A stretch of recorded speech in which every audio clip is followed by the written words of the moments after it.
So let's summarize what we have done so far. We talked about addiction as a behavior and substances, and how when we crave and get temporary relief or pleasure, and in that the person suffers negative consequences. But it's not that important as to why the addiction, but why the pain. We talked about pain and the complexity of pain and how the social, psychological, and physiological factors contribute to the pain, that pain is not tissue damage, and that the environment and the context play a big role in pain. We discussed Titanic. We discussed how pain plays a big role in our lives, and how through the Titanic model we can pivot ourselves from self-care to service, from pain to self-care, and take care of ourselves. It's a great model to pivot us from burnout. The handful of health is a foundation of health. The breathing, the hydration, the food, the movement, sleep, and work on gratitude and our relationships, as we've seen how complex this whole thing is, and how much emotional distress it can cause. The drug cabinet of the brain was our way of understanding the role of movement and touch and safe relationships, and the role of pets in our life, hugs and love in our life. And now this segment is about activating our internal GPS, is what this is about. What we have learned so far is that pain is an experience. So let me start with the foundation. Our foundation is our experiences. We all have different experiences, and experiences they come and they go. Different. If I was in a motorcycle accident with a friend, and we both fell on the ground, and I could have a really bad injury and have a totally different experience with motorcycles, that I would never want to sit on a motorcycle, whereas my friend would be fine and say, hey, I'm going to get on the motorcycle and go out again tomorrow. So that's an experience with a different outcome. So experiences are multiple. You remember the experience I had about the apple and biting into the worm in the apple and how it changed things. So then comes the belief systems. So based on our experiences, we have our belief system. So let's go back to my apple analogy. I had bitten into a worm. Based on biting into the worm, my belief system was that there's a possibility that all apples have worms in it. So every apple I looked at, I would look at it very carefully. So let's talk about some belief systems that get formed in our system based on our experiences. So a couple of negative ones would be a belief that the world is fundamentally brutal and that only the strong survive. Another would be that people are powerless to change and their fates or personal situations. A belief that you don't deserve good things or relationships in life. A belief that other people are fundamentally untrustworthy or unloving. A belief that life is meaningless. Some of the good beliefs would be a belief in being a good steward of resources and in exercising frugality. A belief that family is of fundamental importance. The belief that honesty is always the best policy and that trust has to be earned. A belief in maintaining a healthy work-life balance. So those are different kinds of beliefs. So what comes from beliefs is culture. Now, what do we want to know about culture is not innate. It is learned. We're not born with culture.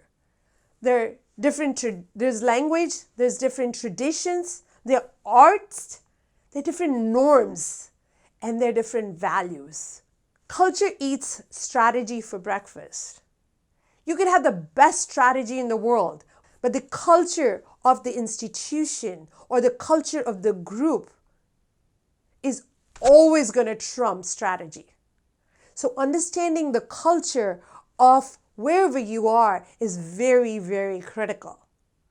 Otherwise, we're not going to get the results that we are looking for.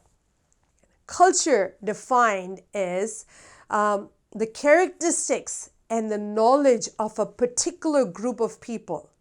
It can be seen as the growth of a group identity fostered by social patterns which are unique to the group.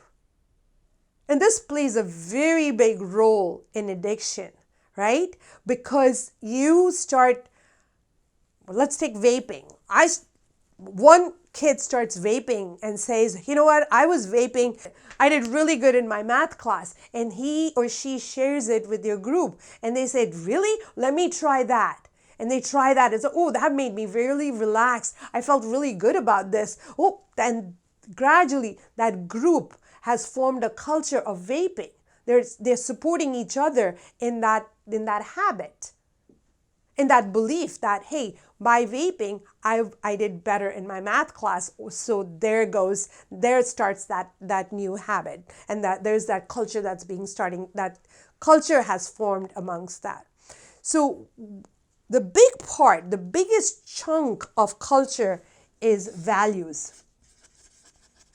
Values are chosen qualities of doing and being. So values give us a sense of meaning, purpose, vitality, or a sense of being true to ourselves. In pain, we lose touch with our values. But in pain, we also find our values.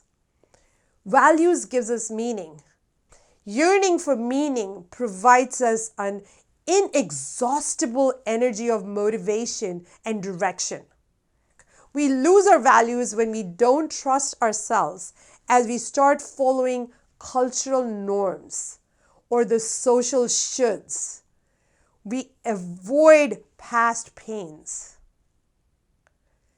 And the social norms are big in our teenage population because we're not connected to our emotional beings. I have a poster in my daughter's room that says, I want to feel. I know it's a pop poster, but that's the culture. We're avoiding emotions. We don't have a vocabulary of feelings. So what do? We drink. So when we drink, what happens? Our cortex is relaxed. So we get into the emotional brain. And that's when people relax and they're more emotional. They're happy. They're sad. Or they get angry. We've seen people when they get, when they are under influence, they get angry or they're violent. Those are all connecting to our emotions. They be a craving for that. But what are not values? Just because there's a word in the sentence does not make that a value. I value money. I value having a good life. I value happiness. I value relationships. I value being famous. I value family. I value my kids. Those are not values because those are not describing your behaviors, right? So we got to dig in a little bit deeper. If there was a magic wand waved at you and all your goals came true, you were loved, you were famous, you were rich, you were happy, smart, confident, desirable, etc., etc., etc. How would you behave differently? And how would you treat yourself, your body, your friends, your family, the environment, the planet, etc., etc., etc.? That is values. How is your behavior changing? So as we talked, value is your internal GPS. It's directing you where you want to go. Values are not goals. There's a big difference. Values bring you long-lasting joy. Goals bring you temporary joy. Values you live daily. Goals, you can mark it off. I want to lose 5 pounds. Boom. I haven't, but I want to go visit Amsterdam. Boom. I want to get my gardening done. Boom. That's a goal, not a value. Values are zoomed out cameras, whereas goals are zoomed in. And the biggest difference is values are the direction and goals are the destination.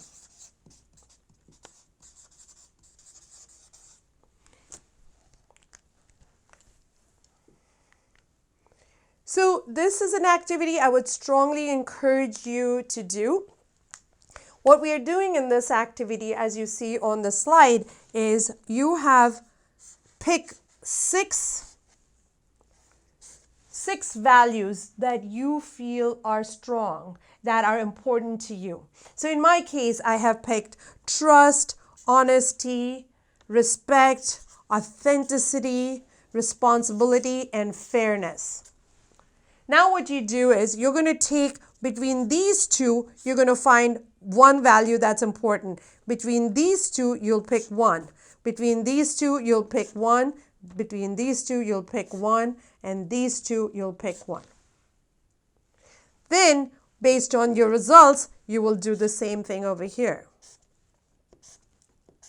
And then you will get to 3 main ones. And those are your 3 main values that you are living.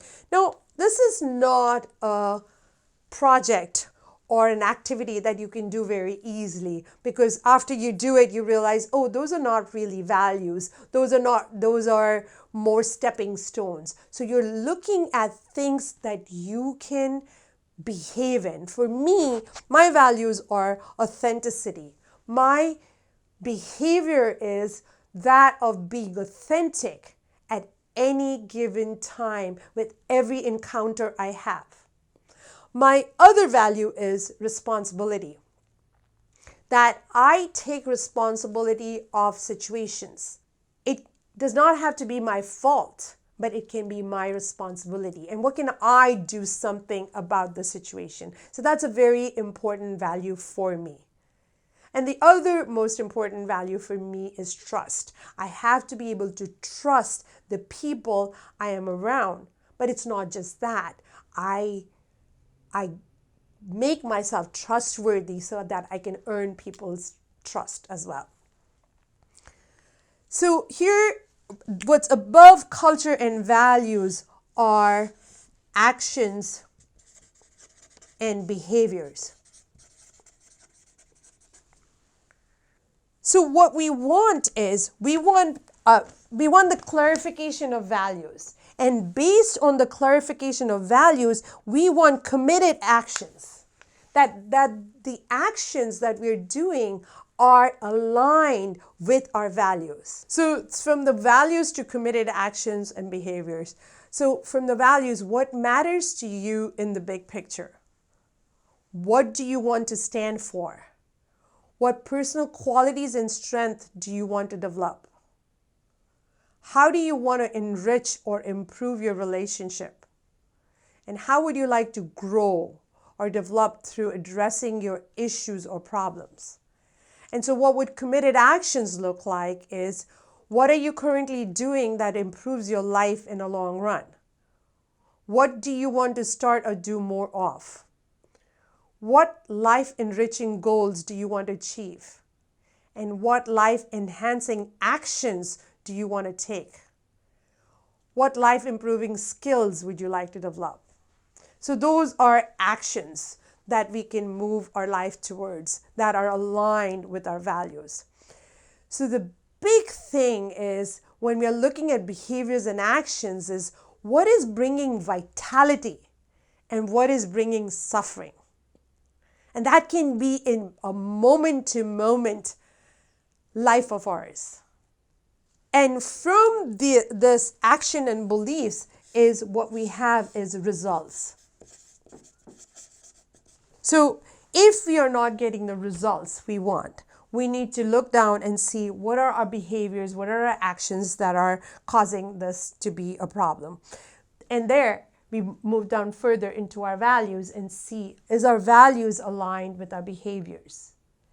And from there, you can go down into your belief system and your experience.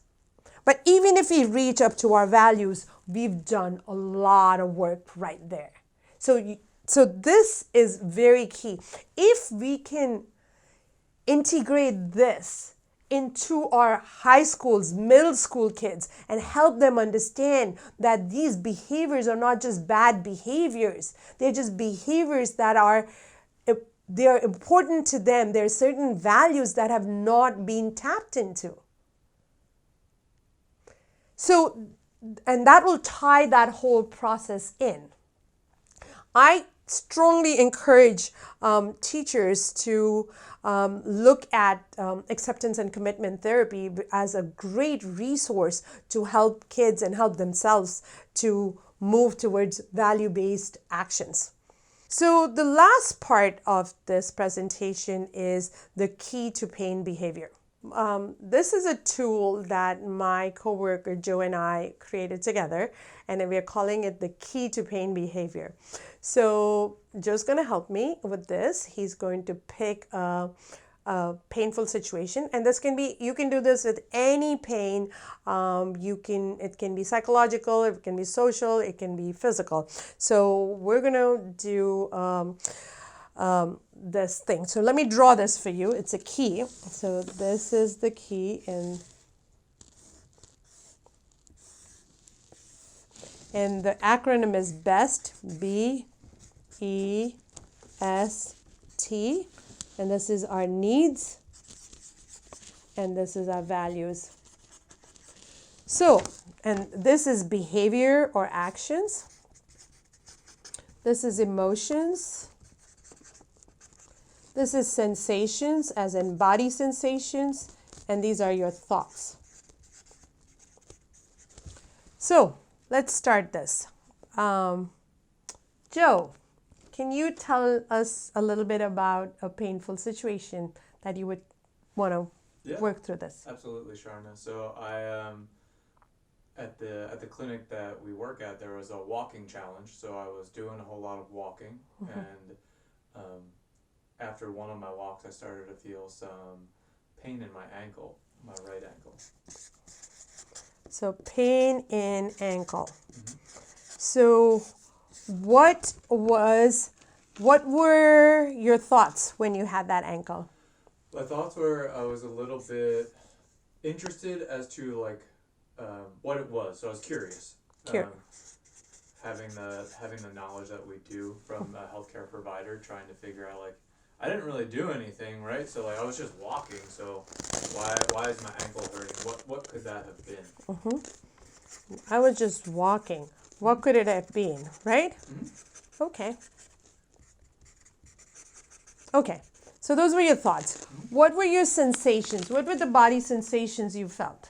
Yeah, so when I got back from the walk, it was a little bit more of I would say a dull ache.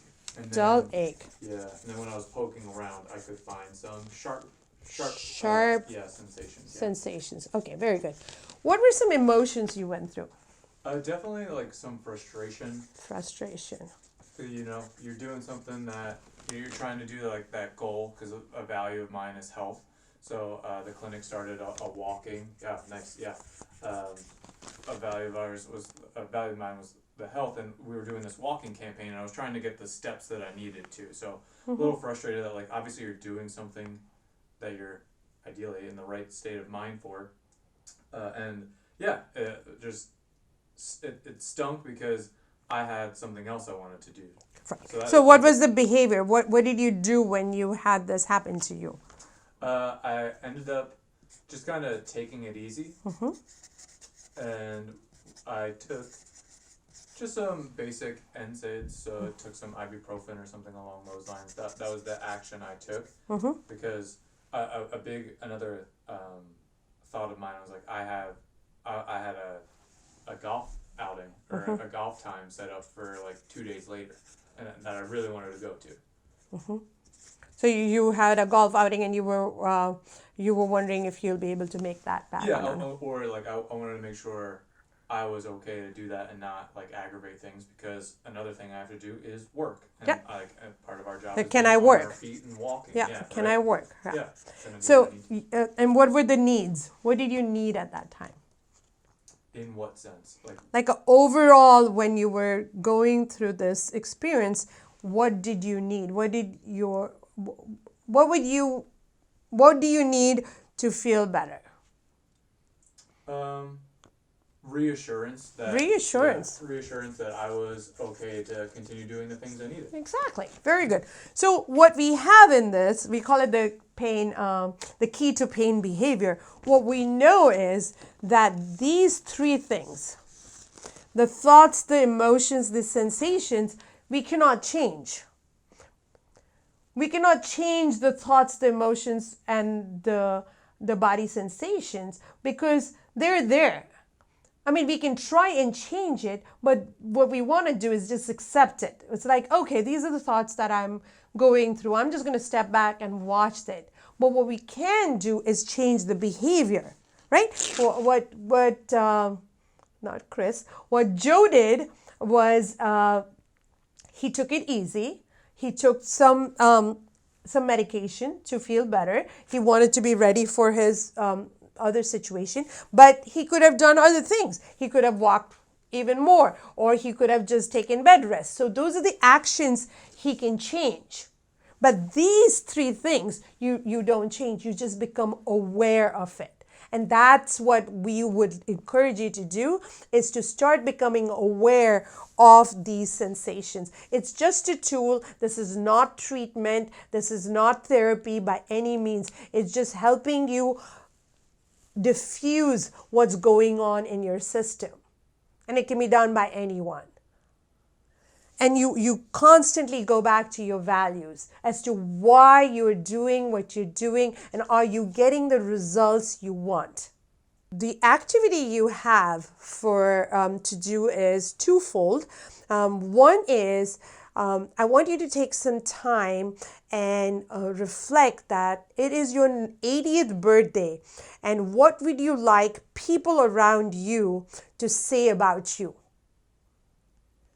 It's not what you are saying, it's what other people are saying about you. What behaviors would you like them to have noticed about you? So that's one fold.